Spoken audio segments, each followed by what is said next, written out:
In America, everyone counts, and the 2020 census is how that great promise is kept. Respond today online, by phone, or by mail, and help inform hundreds of billions in funding for education, health programs, and more.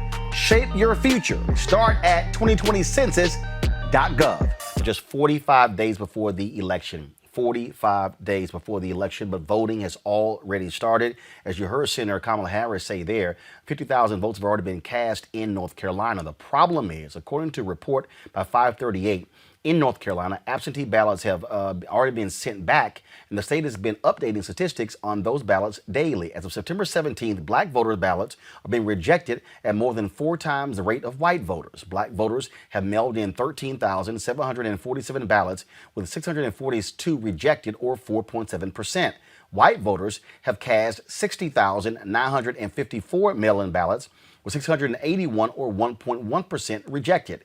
In addition, 434 ballots cast by white voters and 127 ballots cast by black voters were marked spoiled, which can mean literally spoiled for something as simple as a voter informing the election office that their address, if they requested a ballot, is wrong. Joining me now to talk about what's going on in North Carolina is Allison Riggs, Chief Voting Rights Counsel and Interim Executive Director of the Southern Coalition for Social Justice. Allison, glad to have you on here. Now, this is one of the greatest concerns. In fact, I was just reading a story where Chris Wallace of Fox News was saying that the greatest concern with mail-in voting is disenfranchisement, because you have to follow every single procedure when it comes to mail-in voting. Is that what's going on in North Carolina?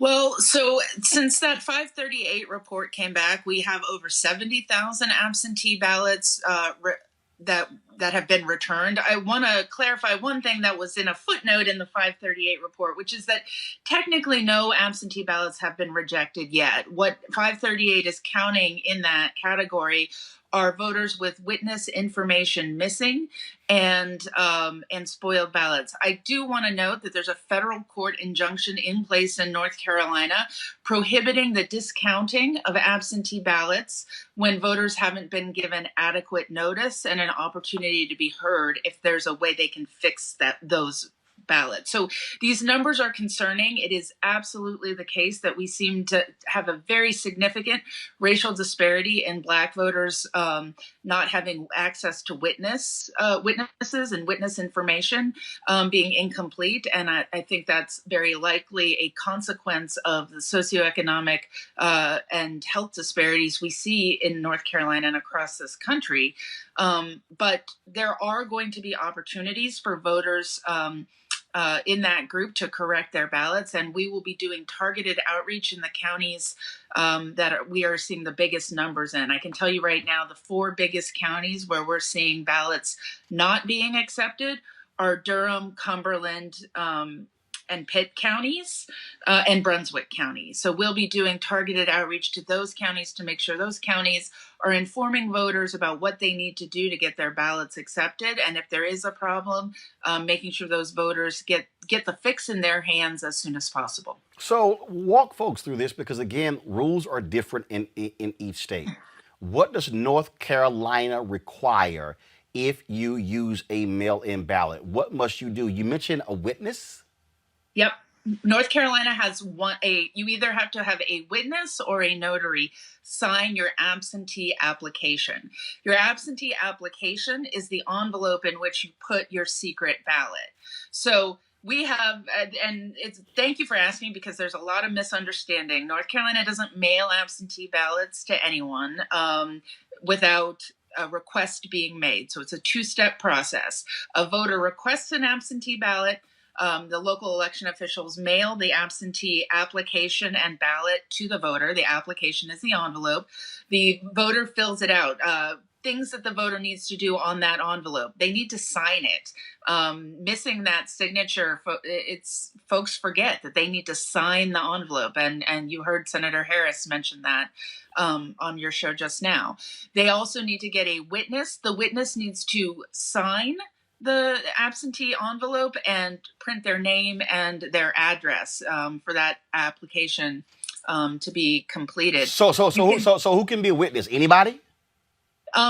So the witnesses, there are a few restrictions on who can be witnesses, but largely There are very few exceptions to that. If you live in an assisted living facility, as of right now, you generally can't have anyone who works there. Political candidates can't be witnesses. What I want to distinguish is, though, there's not a lot of restrictions on who can be a witness. There are some significant restrictions on who can request or return an absentee ballot for you. North Carolina law wants you to keep your hands on your absentee materials. So you have to be a near relative in order to essentially take possession of someone's absentee ballot. Okay, and that's the thing that we have been cautioning people. You need to understand the rules in your state because they vary from state to state. And if you skip any one of those things, that can invalidate your ballot. So what's happening is somebody doesn't sign the back, somebody doesn't spell this out, whatever. So they're sending it back, allowing those folks an opportunity to correct that. Correct? Yes, in North Carolina. It's not necessarily the case in every state. So some other state, you might screw up and you never know you screw up. Your ballot gets tossed. That's right. And we want folks to be keeping an eye out for phone calls and mailing from the county boards of elections, because we don't want you to accidentally miss a notice that there's been an issue with your absentee ballot. I mean, that all that you're describing, frankly, gives folks a headache. And this is also why what you're seeing, I mean, look, Virginia today began early voting. There are massive lines. There are a lot of people who are really saying, look, if you want to bounce Trump, look, don't even play the game with the mail-in ballot. Take precautions, stand in line. I can tell you that in North Carolina, I'll be voting early in person. I've already made my plan to early vote. I'm voting on Monday, October 19th. If in North Carolina, we have more early voting sites and hours than we ever had before, and our grassroots groups have worked so hard for that. If you go and early vote, not on the first couple of days, there's lots of excited folks wanting to wait in line on the first couple of days.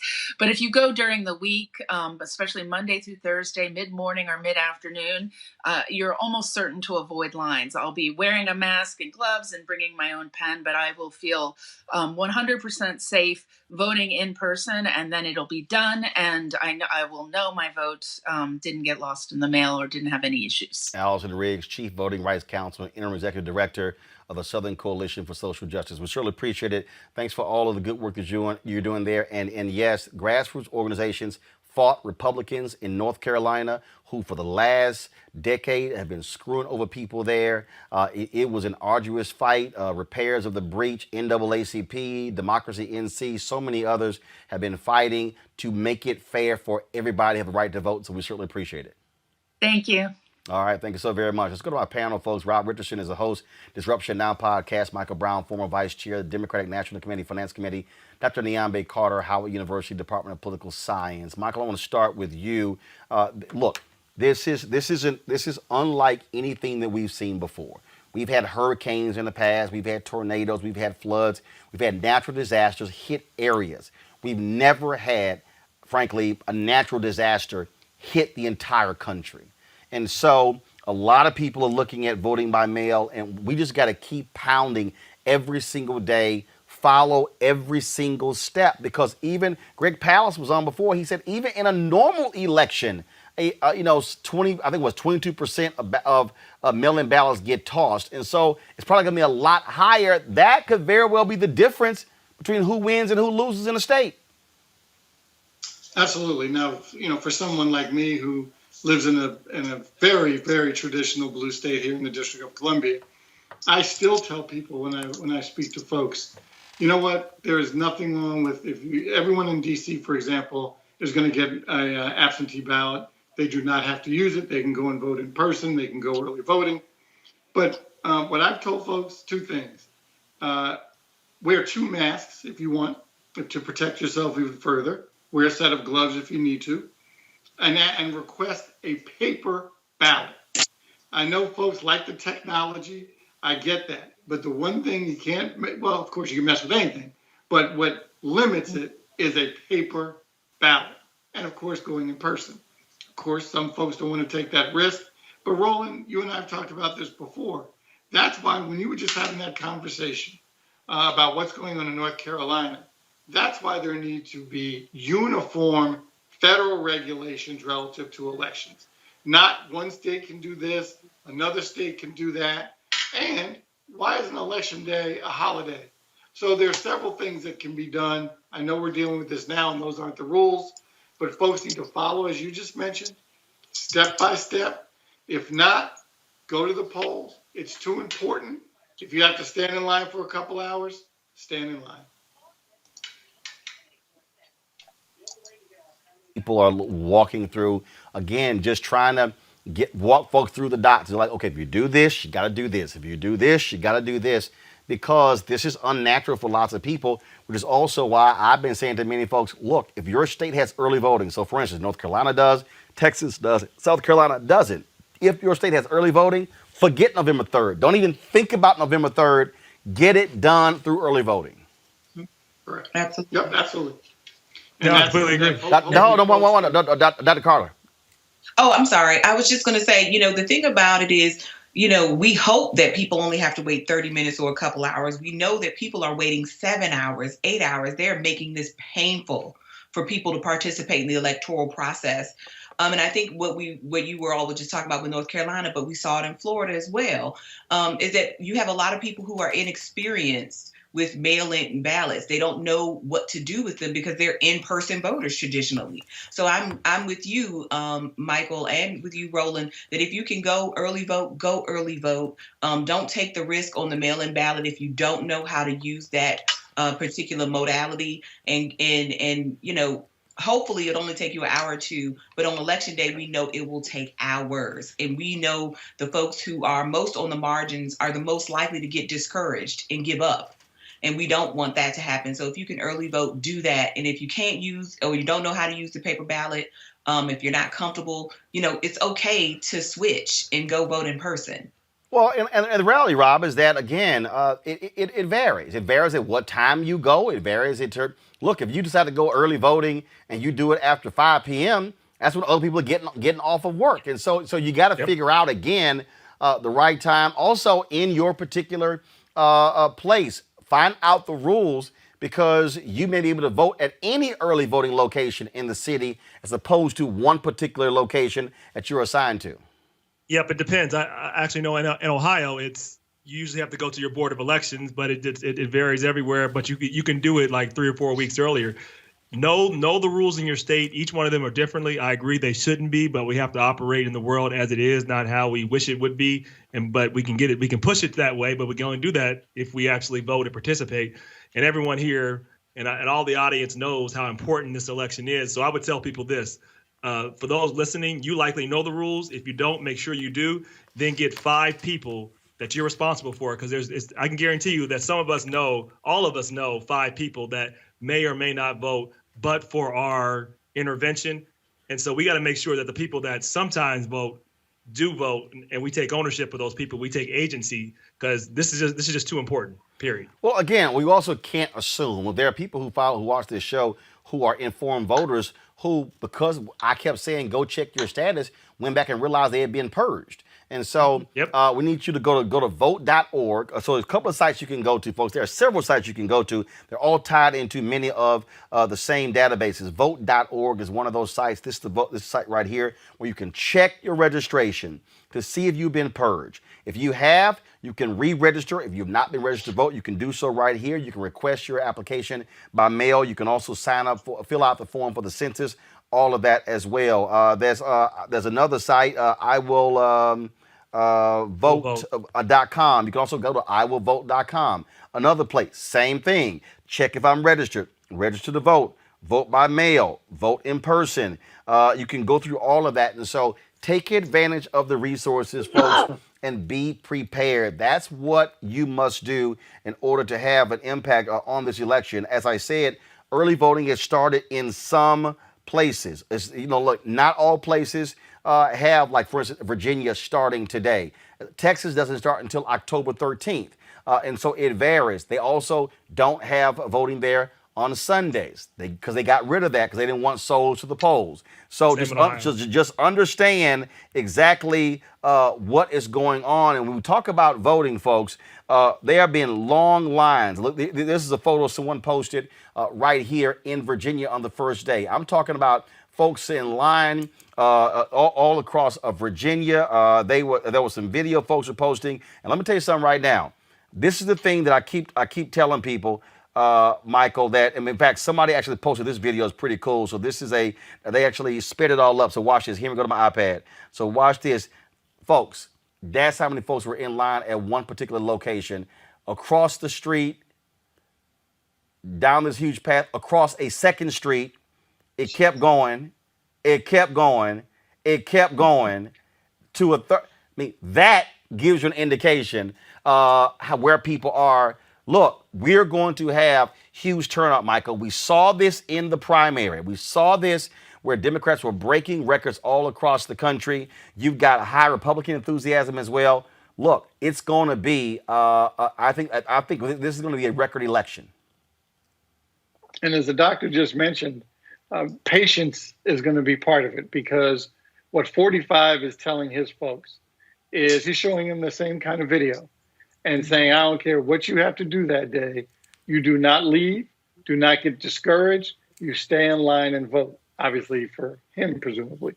And our folks have to have that same tenacity on not just November 3rd, but I agree with you, Roland. It can't be just about November 3rd. It has to be also related to early voting. Go in early. Take care of it early. Then you don't have to worry about November 3rd and those kind of lines.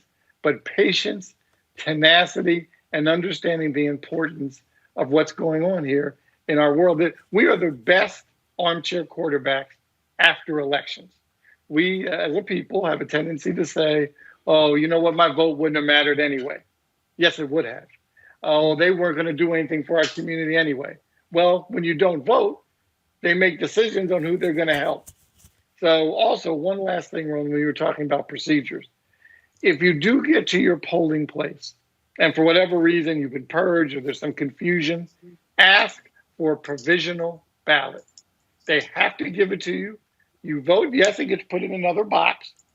But when your issue gets resolved, then it's taken out of that box and counted. So don't walk away. Well, no. In some places, because some places they only count provisionals if they're within 1% of the candidates. So that's one of the issues.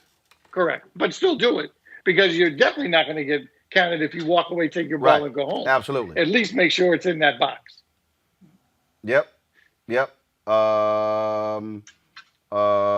actually had a race decided here way back. Was a judge running for a county position, and it came down to provisional ballots, and she won by, I think it was like 15 or 20 votes. Like, that happens a lot. I think Virginia had a case. It was a tie. The coin flip. Tie. Exactly. Which which allowed Republicans to maintain control of that particular house, that chamber in the General Assembly.